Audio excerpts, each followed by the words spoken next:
Deputetja Jorita Tabakui është përgjigjur në Shkodër interesimit të mediave për mos lejimin e kandidimit të Salianjit për kryetar të Partisë Demokratike.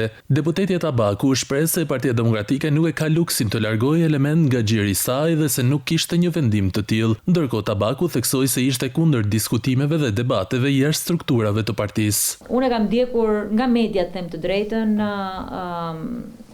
diskutimin e zotit Salianji dhe kërkesa ime për të, edhe kur e kam takuar, po edhe në media ka qenë hajde bëje betejën Partinë Demokratike. Unë nuk di që të ketë një vendim të kryesisë për t'i mbyllur dyert. Le t'i lëm kohë institucioneve, le t'i lëm kohë forumeve të partisë që të marrin vendimet, le t'i lëm kohë debatit brendshëm që të marrin vendimin e duhur. Unë mendimin tim e kam thënë dhe e përsëris edhe një herë këtu.